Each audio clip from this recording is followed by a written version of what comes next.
So, in terms of the topic that I want to discuss with you, as I mentioned, it's a really important one. It's a big one.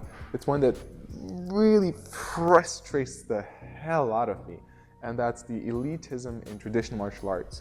As always, I'm mainly drawing inspiration from my direct experience in Aikido, since it's quite a big example of traditional martial arts and what can happen with it, but it does also apply on the same level to other traditional martial arts. Why that happened, I feel it's partially because the elitism, I think it's partially because of the Confucianism that the Asian countries grew up with, and that's where traditional martial arts, most of them come. So the Japanese structure is very Confucianism-like, so meaning hierarchy.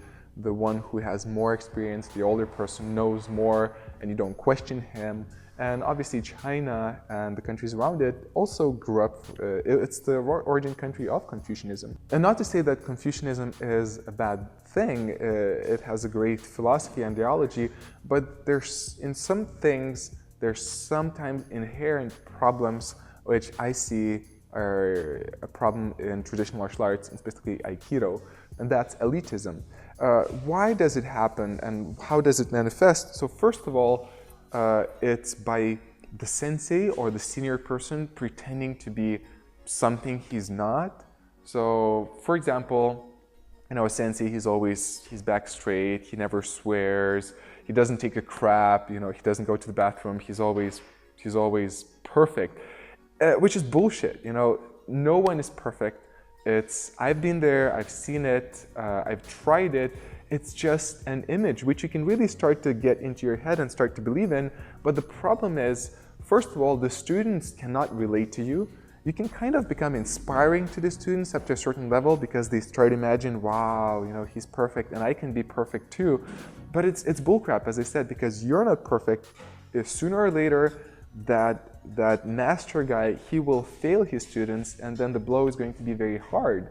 But what I'm inspired much more about, which sometimes I see in modern combat arts or, for example, in BJJ, is the simplicity, where you are respected for the skills or for the character you have, and you're not trying to pretend to be something up to perfect. The issue again, or what happens with this is, because the structure of Aikido and traditional martial arts, it's very clearly defined that if you have more experience, if you have a higher belt, especially since there's no pressure testing in most of them, there's no way to get your ass kicked, that idea that you're perfect starts to get into your head, and you start to not only try to act like that, but you start to also believe in that. And you actually can become a really big douchebag by that, because it gives you a lot of power. Not only that you're delusionate that you're perfect, but also you start to use it against other people.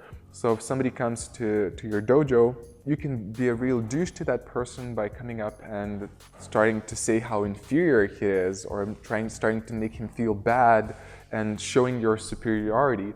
A lot of times I know that those master guys, they actually use that with women because they have the state of authority. They start to seduce women and use that against them to, well, oh my God. I mean, I don't even have to talk about it in detail. I'm sure you understand what I mean. Those people, they start to criticize others. They start to believe that there's only one way to do things right, and others are dirty. If you want to be good, you have to act like me. You have to follow me. It's a lot of crap. And the worst thing is those people, they're shallow. They're just inherently bad. There's a lot of bad things with them because they're not self-critical anymore, because nobody can critique them. They don't get their asses kicked. They don't get their asses handed down to them because there's no pressure testing. They don't get questioned by their students because by the fact that they have that rank, that means they are better, not by the fact of really proving it.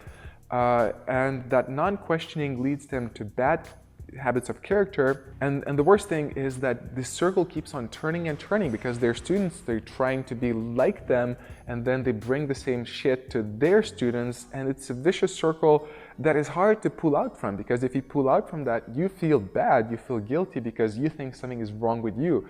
You feel bad by being a normal human being, by swearing, by eating meat, or whatever that is. This is a big, big problem, and I see that it's basically coming from that structure that traditional martial arts really cherish, and I feel that structure needs to go down. We need to start reevaluating it. We need to start promoting respect for your character, for your direct skills, for your vulnerability, for being able to fail in wonderful ways and growing from that. That's for me what is an Aikido master. That is for me what a martial arts expert is. It's not about being and trying to pretend to be perfect, because that's impossible. It's actually about being great at being imperfect, and offering that same image and offering that same quality to your students, so they could kick life's ass, that they could really start to fail wonderfully in their lives as well, and develop good qualities of their character by being human and not trying to live up to a certain ideal or image. And just to summarize and finish up, in terms of the solution, as I said, to solve that, I feel we do need to start breaking down where we put our energy in, how we structure ourselves, who gets what type of authority based on what. Just to say that one more time, the worst thing is that Aikido and traditional martial arts, the way the structure is built, it actually encourages that. It actually encourages you to be an asshole. It actually encourages you to be an elitist, to believe that you're better than others, that your martial art is better than others, that your school is better than others. It's bad because the system makes you be like that. If you don't want to be like that, it's going to be tough. I know that by myself. It's hard not to go on that model. So if we want to change this, we need to start looking at it, questioning it, and yeah, we need to do something about this. So I hope just by bringing this up to light, it will raise some questions. You will start to question your senseis for what they are, for who they are, for where they're hiding and what they're hiding behind, and not trying to pretend that you're like that too, not trying to copy them.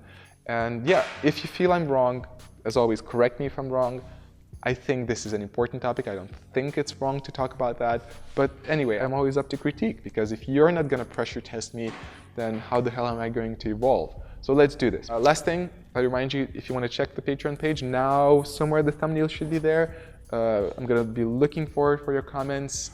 If you are interested in this topic, share it, let it out there, send it to your traditional martial arts friends, remind them that their senseis are not perfect, they deserve respect for their skills, for their character, but if they have bad character, fuck them. There's this Chinese saying, I think it's a Chinese saying, that if you meet the Buddha, kill the Buddha. I mean, don't kill your teachers, no, but it's just an idea. See the person behind the title, don't see the title. I'll see you on the virtual mat again next time.